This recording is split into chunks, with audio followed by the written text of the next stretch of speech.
What's going on, everybody? Welcome to the Stats to Assets podcast.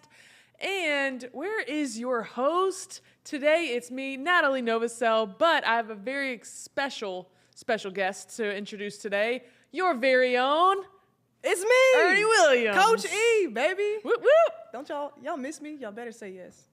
We do, always. What's up, Nat? Absolutely. So I'm excited to be here, excited for you to be here, honestly, and in the hot seat for once. How about that? I'm ready. But I'm just excited to just kind of talk a little bit about you. Today's about you a little bit, and let the people know just kind of where is it that, how has your career shaped you, and a little bit of like how you've been able to give back to the game a little bit. So we'll kind of go on that journey a little bit today. But kind of just maybe starting us out a little bit, bring it back, like what was it about basketball that, first drew you to it? And what was it that made you want to pursue it and take it seriously? Yeah, well, I was just good at it. Right?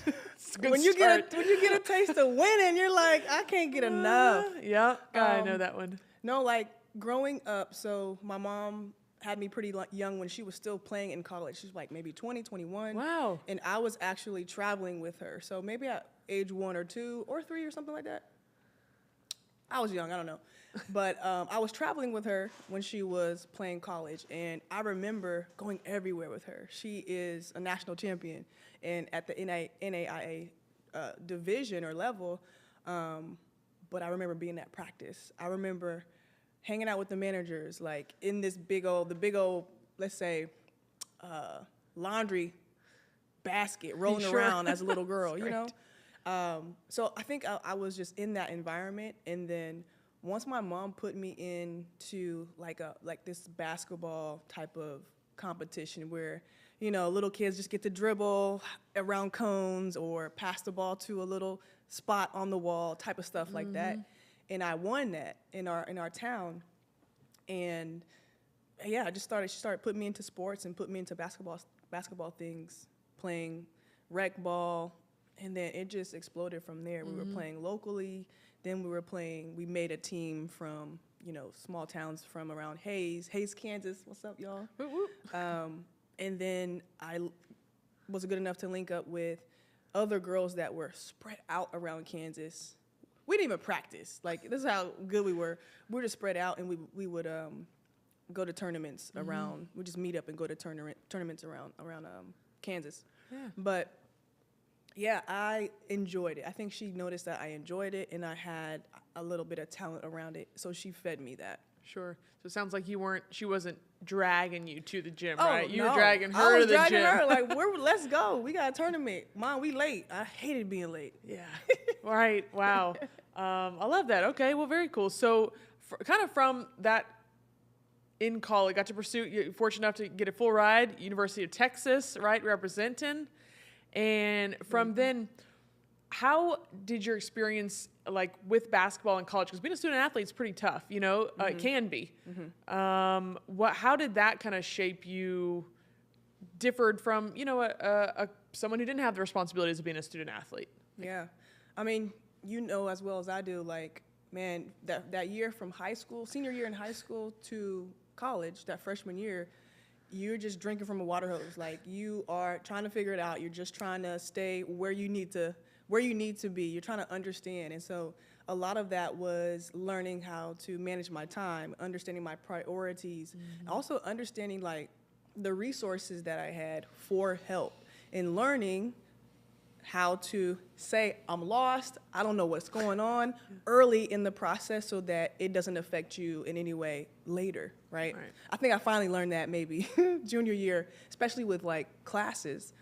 I wanted a tutor no matter what. I don't care if I could ace it by myself. Give me a tutor so I can make sure I can stay like on target for my grades, because when conference gets, we go into conference and we're starting to play and travel, you can get behind very easily in college because there ain't no homework. It's you sit there and you just listen to the lectures, and then 2 weeks later you got a test and you're like, we just had a test. What is the test over?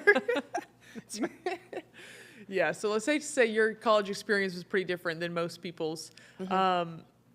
What was it that You know, it's one thing to make it to college and have a full ride, D1 at that, but most people don't make it from the college level to pro. Like, what did you do differently that allowed you to be able to go pro? You know, what were you doing? Yeah, it's a good question. I always think about this so that I can try to explain it to the kids today, but what did I do differently? I think it was very, very basic. What I tried to do was understand the bare minimum. Not bare minimum, but like, what does it take to stay on the team, get good grades, be the athlete, be the student athlete that I wanted to be, and also know what my, like on the court, know what my skills were. What were the things that on any team, I can go to A&M, I can go to Waco or Baylor, what was it that I was going to bring to that team? And I made sure I did that consistently, but also with the skills is like understanding what my coaches expected and wanted from me. Those can be different. Right. You know, you can have certain skills, but your coaches and team may only be asking you to do one thing at a high level every freaking night. Right. So I understood what I could bring, and I understood what they wanted me to bring. And sometimes those things change throughout the season and the years. Wow. So I just tried to do what I was supposed to do, and then do a little bit more. Right. So I could secure my spots. There you go. I love that. You know that? Yeah, You know. absolutely. Gotta secure these spots. Because These somebody's freshmen, coming to take man, it. People are transferring in and Woo. got these new Yeah. hot freshmen. I'm like, nah, I Nope, still nope. got this. No, it's Yeah, my, this that's my right. time. So I'm hearing coachability, I'm hearing extra effort, I'm Oh, yeah. hearing a lot of different intangibles that it can come to. It comes down to skills, one thing, but we're really, like, what separated you, it sounds like, were some of those intangibles we talked about, like the coachability, doing the extra work, actually listening to what your coaches needed, right? But let me add this yeah, too. Go for it. Also, staying out the way. Like, keep your name from out the coach's mouth in a bad way. Yeah, Like, if coach says or our academic advisor says, everybody knows who the athletes are. When you go to class, you need to sit in the first 3 rows. Don't be trying to go up to the top and sit up there. They're going to tell on us. We're going to get in trouble. They see you, right? Right. So, yeah, like it was like little stuff like that. Just do what you're supposed to do and be cool. And nobody's like going to be paying attention to you in a negative way, right? Does that make sense? Yeah. So, yeah. Yeah, great. Stay out the way, like stay out of trouble, basically. Right. Yeah. Be kind and courteous to people, very respectful, and be about your business and have just a good energy. I think when I go back to University of Texas and I'm talking to fans, or even I'm talking to people that were professors there, they just remember me as a hard worker, right? Somebody that would show up to class. I was present. Right? And so nobody that was causing trouble. They remember that. They really do.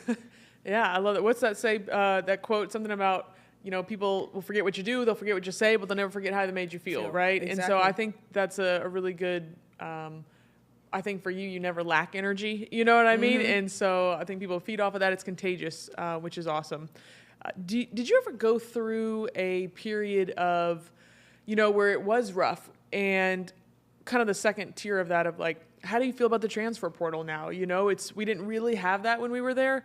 And, you either stuck it out or we had to go to another conference, right? Like, what was it?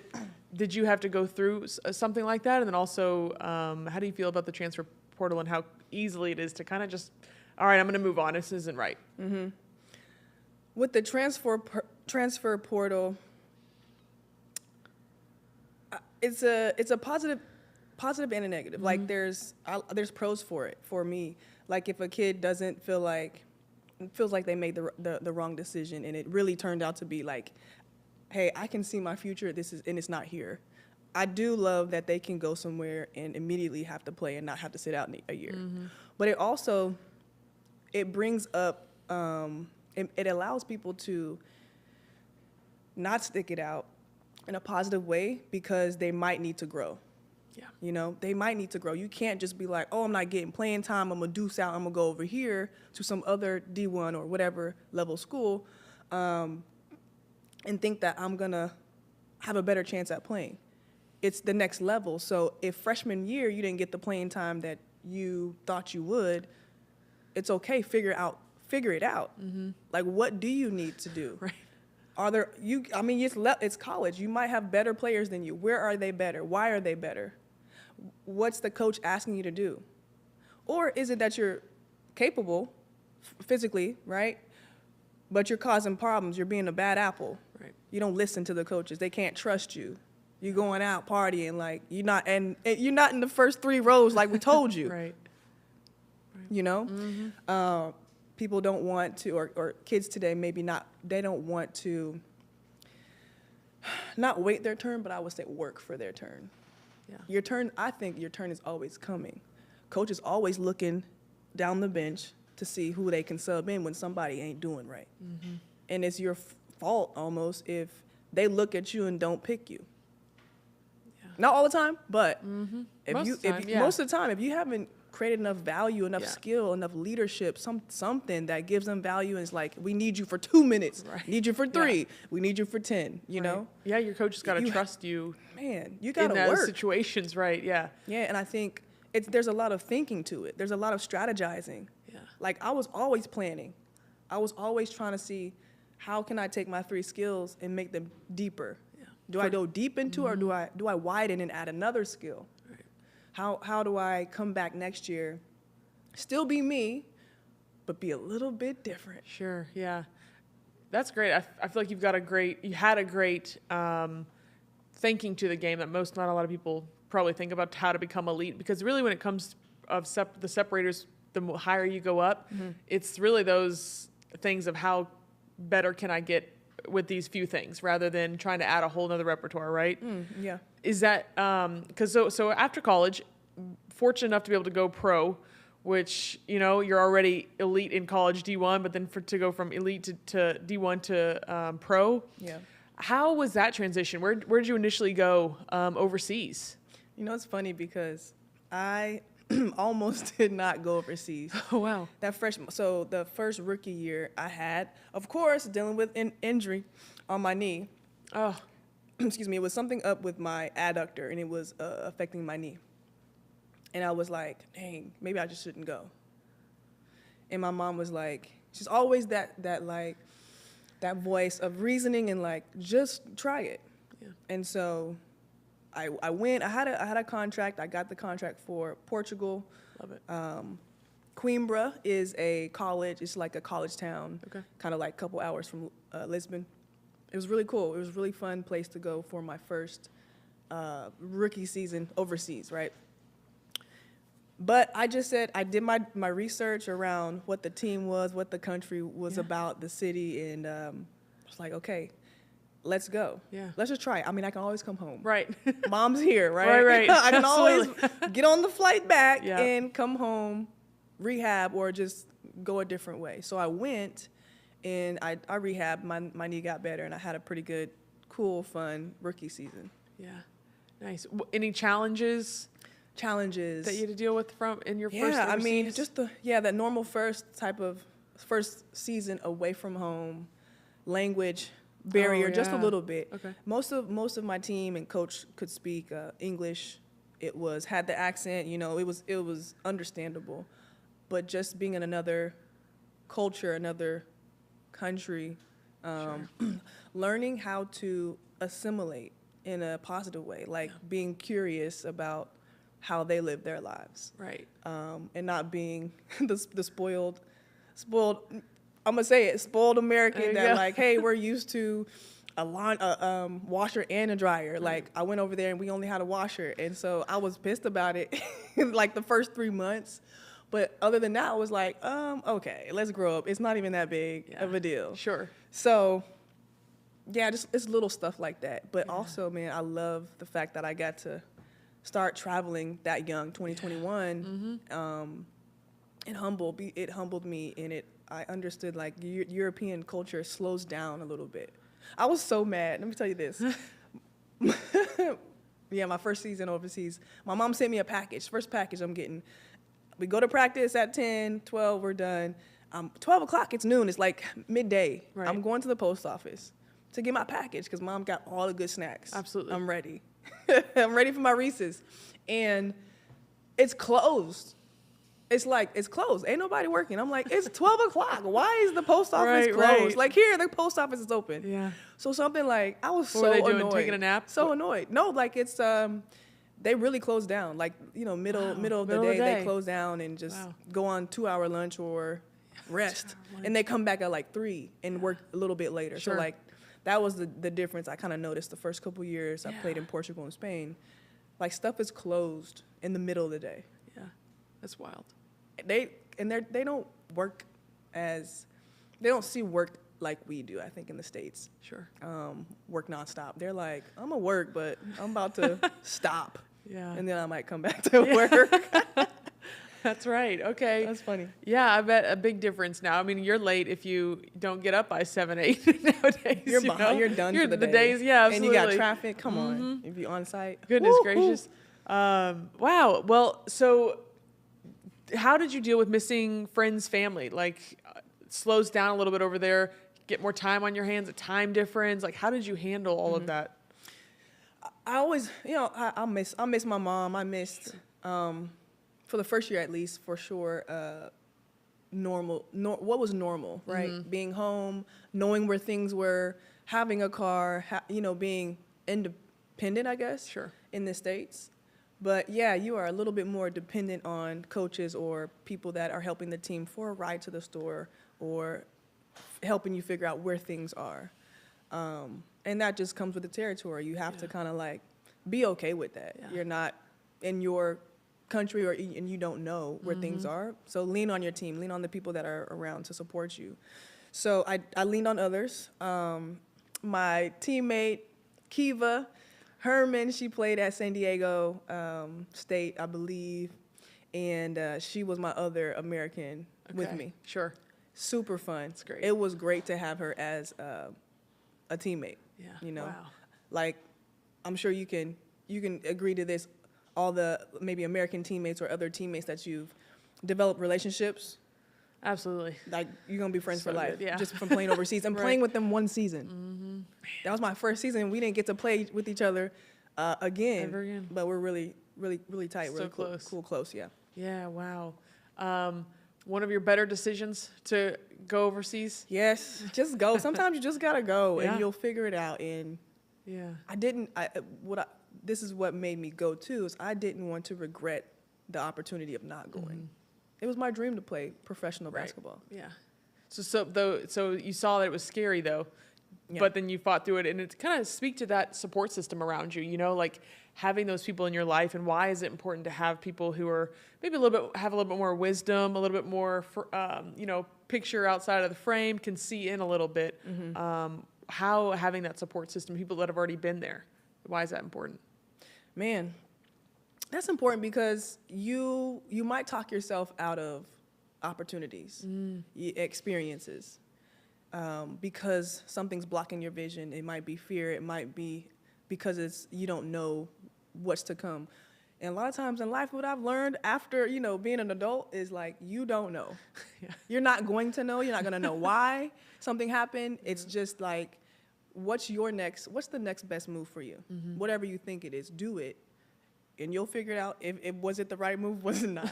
Right. And we just keep playing, right? It's the next play. It's like basketball. It's the next play. Yeah. Shot the ball, missed, next play. Try to get the rebound, put it back, right? Yeah. Next great. play, keep going. Absolutely. What would you say to athletes who do want to go pro? Maybe they're in college, maybe they're high level, maybe they're not high level. They want to keep playing though. Like, what would you say to some of those athletes who are trying to kind of walk in your footsteps? Do what you feel like you're called to do. Chase that dream. What's crazy is like, I played D1. I played at the University of Texas for college. When I went overseas and I was playing against and with other women, they were from all different levels. And the stories that I heard about another D1 player that sat the bench at a big school, did not really play. Yeah. She was my teammate in Romania, and she led the league 30-35 every night. Wow. It's great to see. Yeah, I didn't believe her. She was like, yeah. I didn't get burned. I didn't get playing time at her college. And That's wild. I was like, that's a lie. You're so lying. Yeah. And she showed me the stats. She showed me the And I was like, that's crazy. It's remarkable. You are a baller. Right. And then I played with someone that was a point guard for like D2 or D3. Hooper. Just hooper. Right. And so also it's like, you know, if you have D1, like, I guess ability, there's some players that have D1 ability and get those, but they decide to go D2 because their experience is going to be a little bit more tailored to them. Right. So it's all about where do you see you can have the most opportunity to develop into the player that you want if you're wanting to go overseas. Right. You try to make the best college decision on where you want to end up in 4 years. What coaches, what set of coaches, what upperclassmen do you think will help you get to that player that you want to be when you graduate and go on? Like, that was my framework of thinking. Coach Conrad, Coach Aston, Coach Travis Mays, they actually showed in their recruiting that they cared for me and they wanted me. They were at volleyball games when my volleyball team sucked in high school.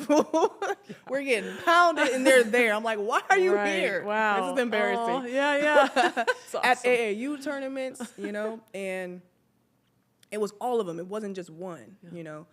But also, like, I believe that, well, first of all, they had a tradition of winning. Yeah. They have a tradition. Yeah. All sports at UT has a tradition of winning. They just have their own, you know, Longhorn pride thing going on. I'm like, that's special.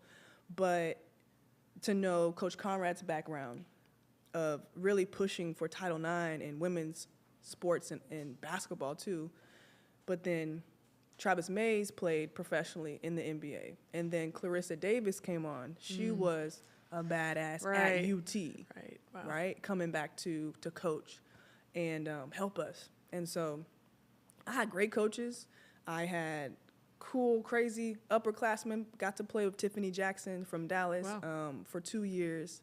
Got to play with Nina Norman for 1. She was a really stellar point guard. And, you know, like, my team, my actual group that came in, we were like 6 of us. Right. 3 McDonald's All-Americans, 3 others that could have been McDonald's All-Americans. Like, it was just a squad, right? And so I wanted to challenge myself to see if I could rise. Yeah. You know? Yeah. And I always do. Like, that's Right. what I've learned about myself is, like, I kind of feed off of other people being better than me Sure. because I know I need to get to that level. Absolutely. Yeah. You know? Yeah, it's great. Yeah. Wow. Some people, I'm not going to say people, but some players, I do believe that they shrink from that. They look at that roster and they think, like, dang, am I going to get playing time? Yeah. You know? How can I beat them out? Yeah. But also it's like, also think about you having to, how much better are you going to be at the end of the day in 1 year, 2 or 4 years because you had to go against this one person, because you had this coach that's on you and not going to let you fail or take yourself in the wrong direction. Right. It's going to hurt because that's the path you need to go, you know? Right. It's always going to hurt. So That's going to be a struggle. Oh my gosh. Speaking of hurt, how did, you know, you don't get to where you were, the success and pro and beyond without dealing with some injuries, right? What? How did injuries, like, shape you? Because sometimes they can break people, you know? How did you push through them? How did you get through them and to carry on? Woo, I've been through so many. I'm broken right now. You know? No. You beat up, but you beat up. I was like, dang, I think I should have did swimming so I can at least have my joints. Ooh, yeah. And I can still go work out hard and beat people in Tough Mudders and stuff. I don't know. Love it. I wish, a weekend warrior. I can't even do that now. I'm mad about it. But the question, injuries. My first ACL tear, freshman year in high school. High school, right? And I missed. It was right before state tournament. Oh, missed the state tournament. It's devastating. Ooh. Yeah. I was heated. That was my first real big injury. Yeah. Didn't know what was happening. Super scared. Had surgery and it was, kind of at the end of the school year. So I also didn't want to miss summer or the summer, national tournament. And I think when people say man, you're not gonna turn out the same. You're not gonna be the same, or just those the mind tricks of what if I'm not going to be good again? What if? Yeah. And some of that stuff like really drove me. It really drove me to do what I'm supposed to do with my workouts, my therapy, and come back, and also still stay and engaged and attached to the game, and try to get better with the X and O's of it. Try to get better with the leadership of it. Yeah. So yeah, I would give myself maybe a week to cry and be mad and like boo-hoo. Right. But after that, you got to pick yourself up and you got to get the plan. You got a strength coach, you have a therapist, you have somebody around you, get the plan from them and let's attack it. Right. That's it. Yeah. And you know, like if you're sitting on the side and you seeing the game, you're like, y'all don't see what she's doing. Lock her up. She's gonna go left again. Brutal. I'm like, oh, Brutal. I have to get back out here. Yeah. I can't do this anymore. Right. So there's many things that like if you stay attached to the game, your hunger it'll get you through. Yeah. Well, to talk about that mental side of things, you know, injury, physical is one thing. Obviously, you're healing, but how do they play a part of the mental? I know you just talked a little bit about it, but expand on you know, like. How do you deal with that to push through it and coming back? One day at a time. Self-belief. And I think I was a big dreamer of like trying to imagine what I would be playing, what my body would look like when I'm all ripped up and in shape and the doctor says, hey, you're ready to go, right? Yeah. What does it look like to play that first day of practice? What does it look like to get to the end of the, get to a conference and we're playing OU? Yeah. Like I'm imagining if I do my work, we're going to be in the championship with OU. If I do my work, we're going to make the not the national tournament, but the NCAA tournament, you know? Yeah. I'm imagining where I want to be. And so that drives me too.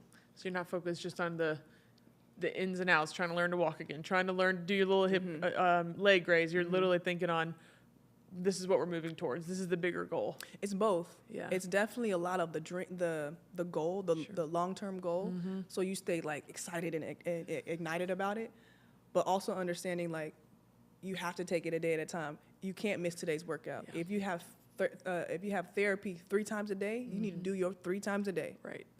Right. And so it's a mix of like, do what I got to do in this hour, go hard, and imagine like, dang, I just crushed it. Right. Ooh, I can't wait to get to the Paris twins. I can't wait to get to them. Right. Yeah. God, that's gold. That's gold. Back and forth for sure. Speaking of like, take it one step further.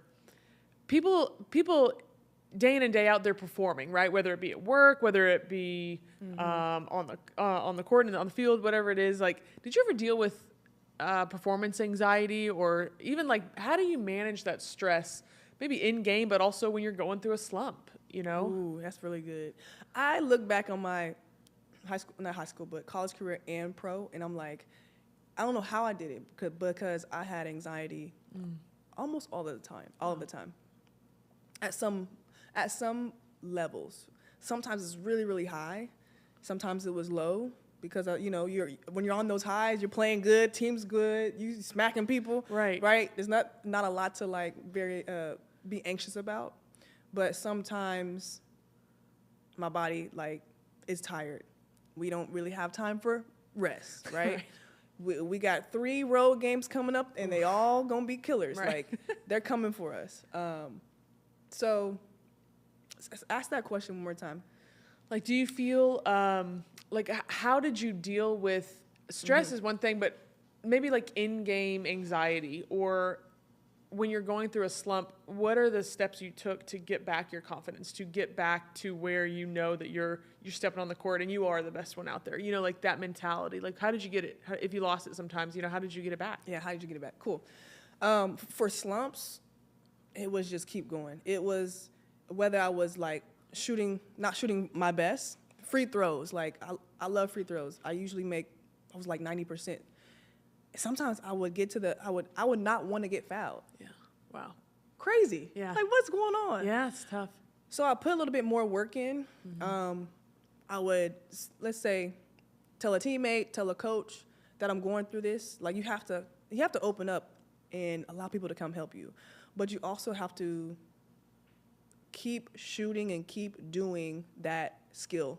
If you're having issues with a skill, right, or a situation, you have to dig yourself out of that slump or that hole with putting yourself into that situation in different ways that are going to raise your anxiety. Like, if it's in game, like, I hated because I was a smaller post player. I was undersized.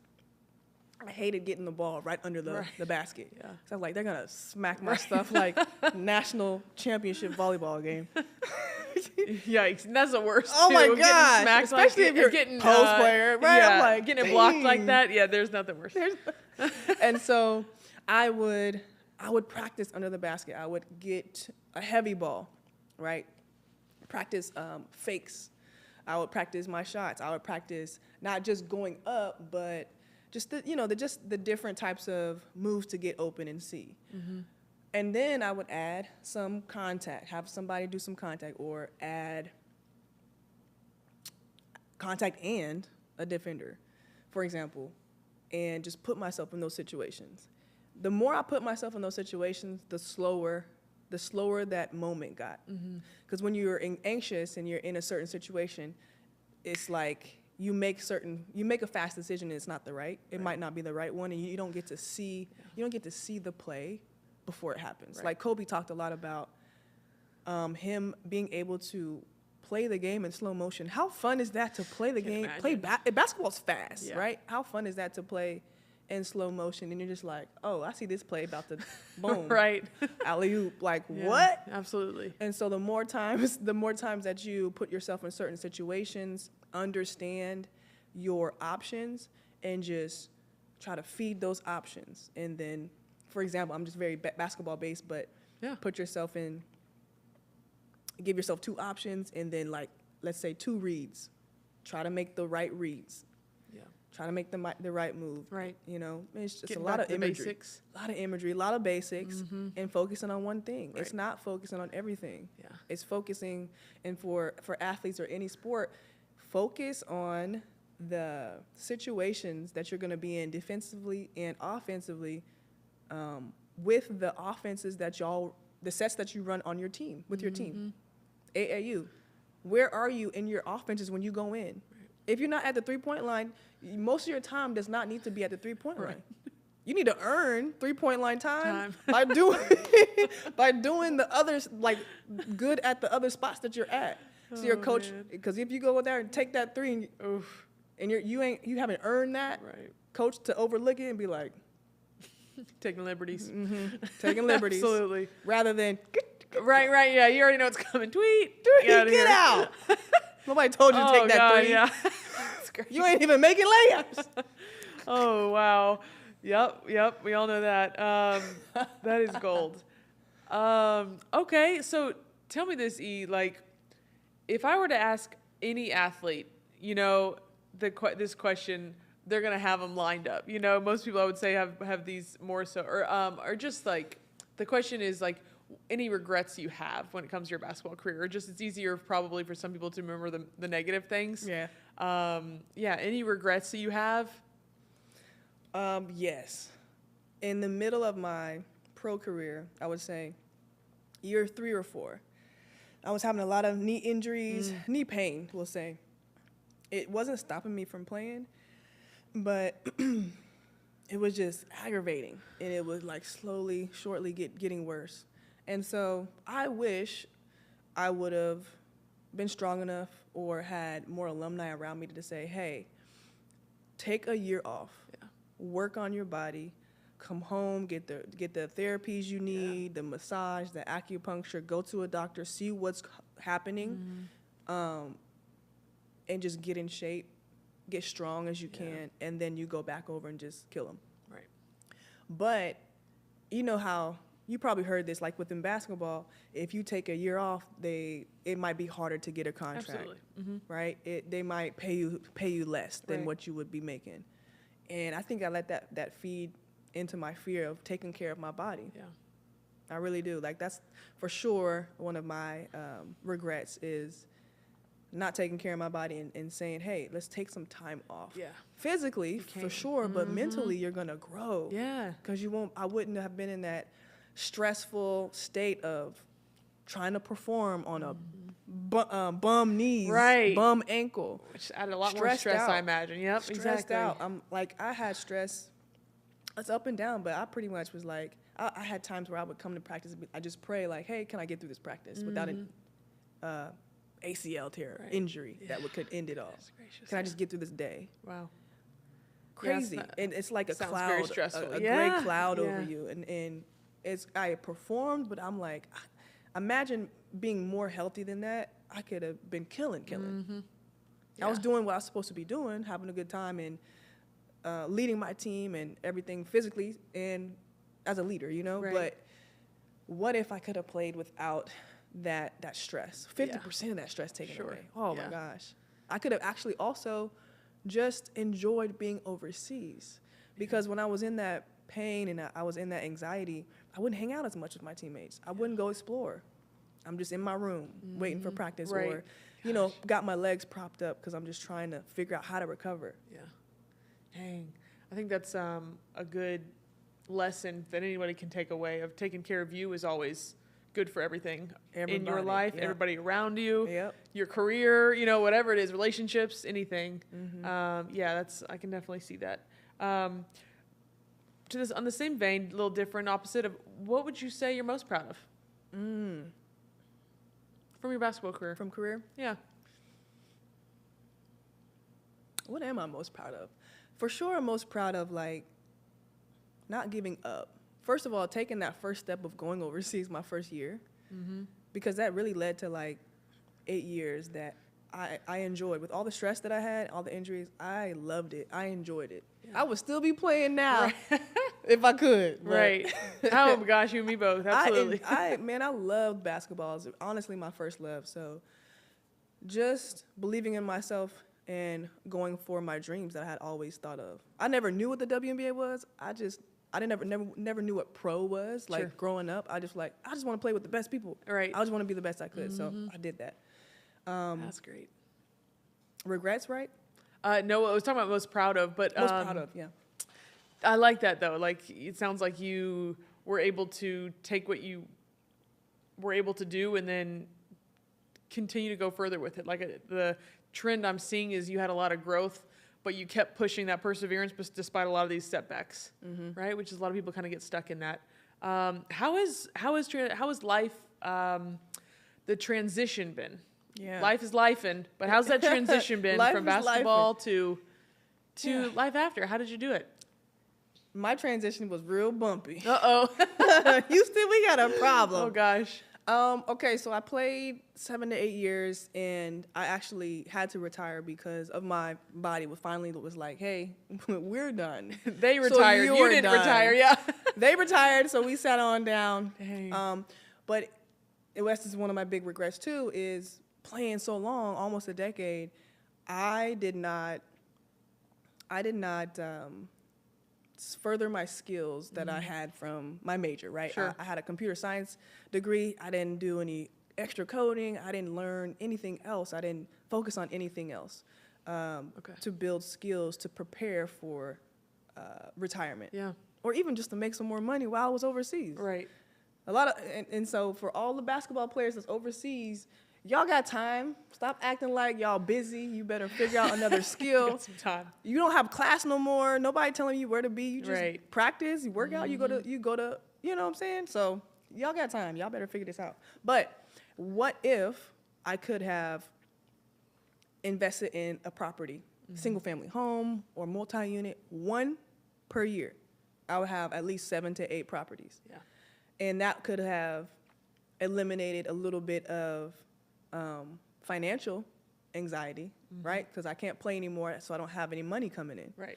I also didn't do networking, so I'm not coming home with a network to say, hey, I'm home. What kind of sales job do you have available? What kind of this leadership management role or whatever role I can get into?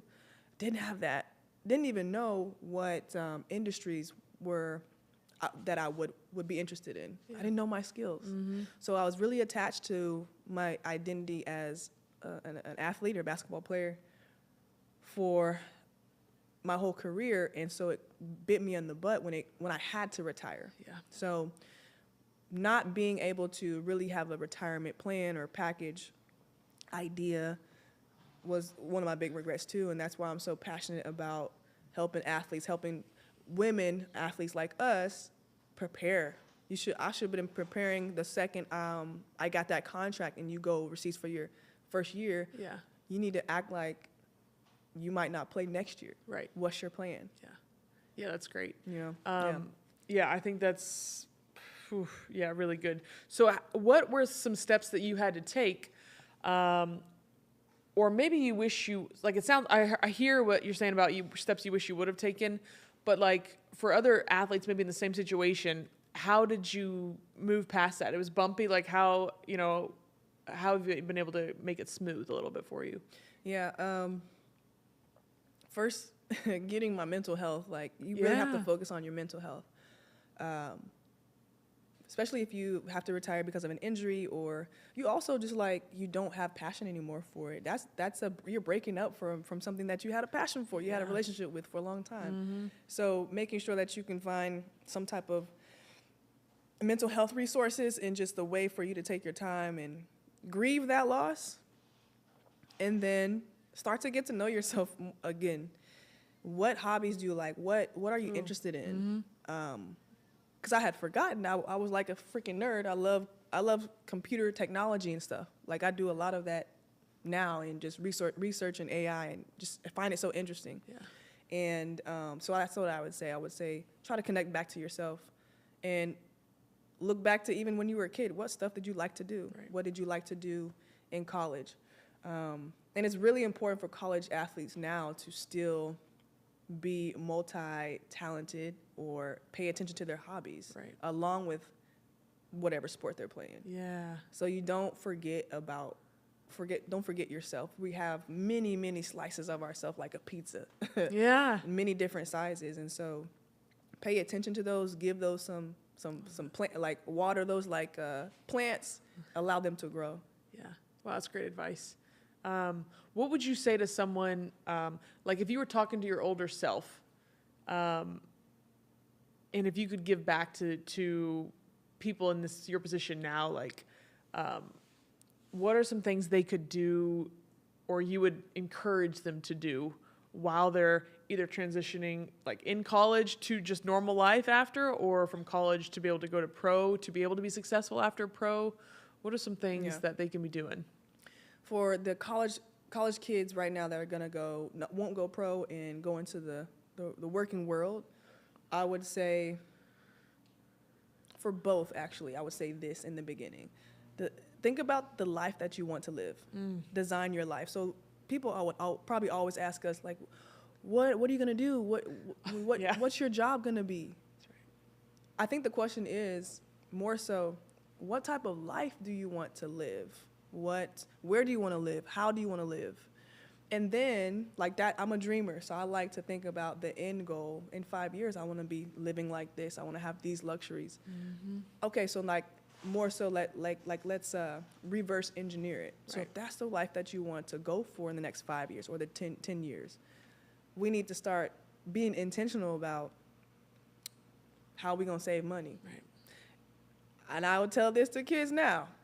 Nobody wants to move in with their parents after they graduate. Right. But if you're trying to live a certain way in 5 years or 10 years and your parents are cool with you coming back, there's nothing wrong with staying home 1 or 2 years and saving some money for a business. Right. Or investing. Yeah. Or your own house if you want, right? Mm-hmm. Allow that luxury that some athletes don't have parents. Some athletes don't have that connection to family. They don't have that luxury of being able to have a safe home to get them further financially. I would say go home and focus. So now, let's see if we can save money, staying with family or even some roommates. Don't be trying to pay full price. Mm-hmm. Yeah. Until you can really afford it. And then figure out career, or how are you going to make money? So it's either going to be, you have a corporate job, or you want to start a business, or both. Yeah. sometime, right?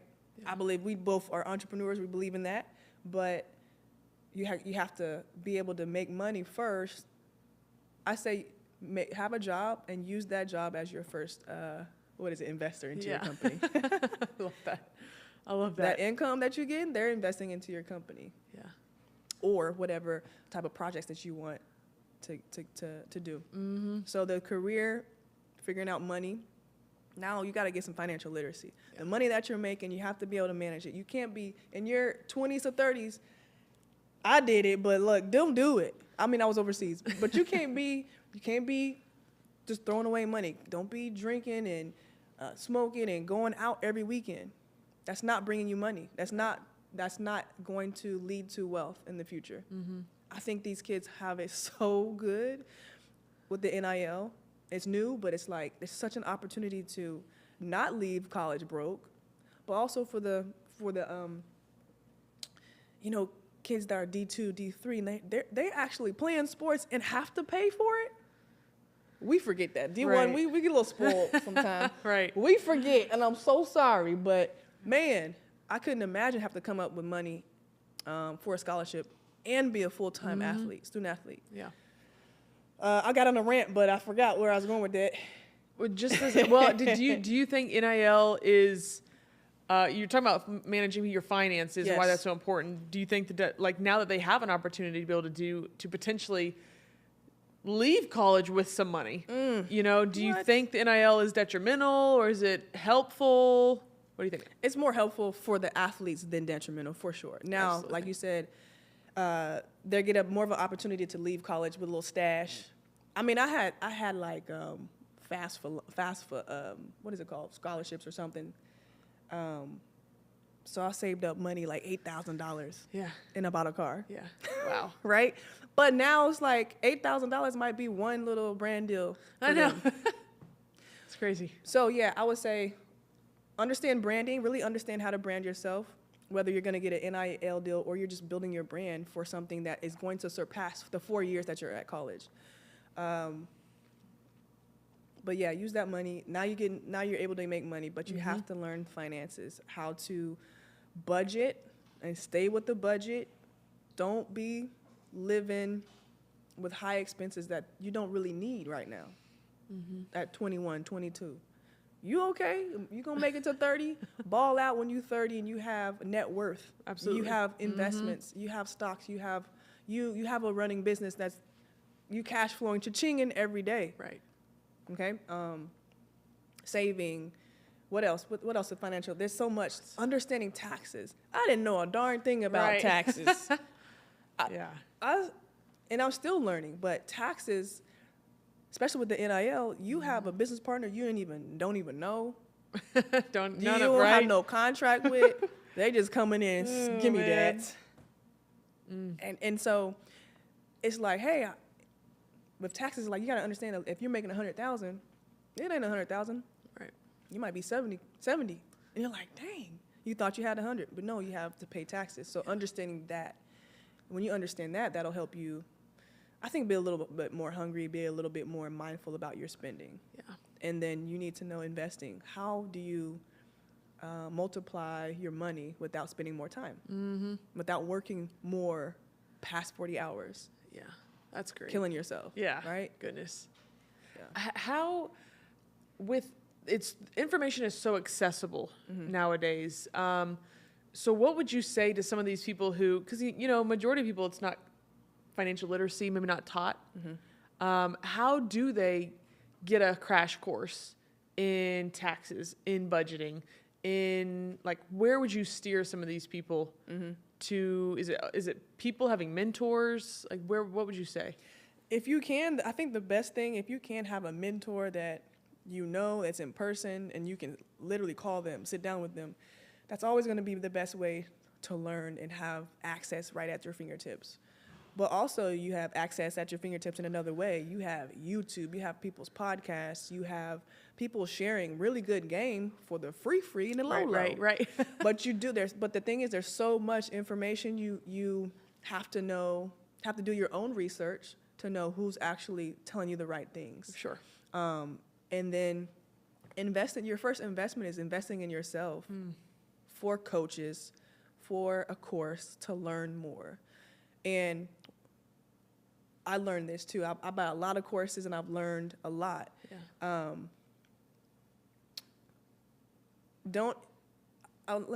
do I phrase this? So it's okay if you buy a course for $1,000. It's okay if you only take one thing from that course. That one thing might scale your business. That one thing might open up another set of income streams for you. It's okay. So make sure you're at least going to take one thing from something that you buy, a conference that you buy, or get a ticket to. But then finding those conferences, connecting with those people that have the same mind that you do around finances, around business, around getting into tech, right? Or getting into the medical space. Yeah. Find those people. And just like athletes, you want to be around on your team, you want to hang around with the people that is actually going to practice, going to shoot, going and getting in the gym. That's a cheat code right there. So it's nothing different than we know how to do. Absolutely. Get around the people that's putting the reps in. Yeah. And it's going to rub off on you. Yeah, that's right. great. So if you're hanging out with the people that trying to skip class and not do their workouts, guess what? You're going to be in trouble just like You're them. the fifth person to do that. Yeah. Wow. Yeah, that's really good. Is there a skill, Ernie, that like you were surprised you needed after basketball, or a skill or two that you're like, man, if I would have like understood the importance of this in college, while I was playing, like, is there a skill or two? Absolutely. I tend to be introverted. I've always been introverted, and so communication, being okay speaking, but also now in this age, being okay speaking about what you do, and not having don't have quiet humbleness. You can be humble, but you can still let people know loudly about what you do, right? As passion. So like, I'll tell you a really quick story, man. Like, I think it was freshman year or sophomore year. I did not like speaking so much that I had this speech class we had to take. And I told them, I went to that class the first day, I said, take me out. I'm not getting in front of no class talking and doing nothing. Right. So nervous. I wish one of my academic advisors would have talked me into keeping it. And like, keep it. Talk Just me like into your mom keeping it. did, right? Even now with today, like kids, the athletes have a lot more ability to be seen, and they speak very well. They are okay with it. I think it's just the difference of the generations and times, and being on social media. It's normal.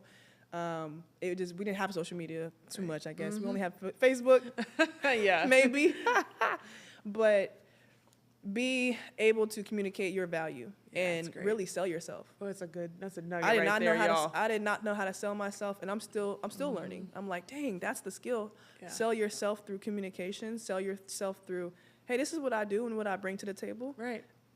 Your that's story, it. is everything. Yeah, that's great. Let me ask you, why do you feel mentorship? Like, why are you so passionate about mentoring young kids? Yeah. In the same shoes you were in. Why is that so important to you? Because I know if they're in the same shoes I was in, I know what they're gonna go through. I know what they're going through now. Some things can be avoided, or it's just you knowing that it could happen and you preparing for it. A lot of things caused me so much anxiety, so much my confidence wavered. Yeah. Right? And so if I can help share my story and share what I would have done or what you could do today to bypass those or prepare for those moments, I think they will be very confident and very in a good place financially. And really the big passion for me is finances. I want athletes to be financially stable. That's amazing. And they have the leg up right now with NIL at all levels.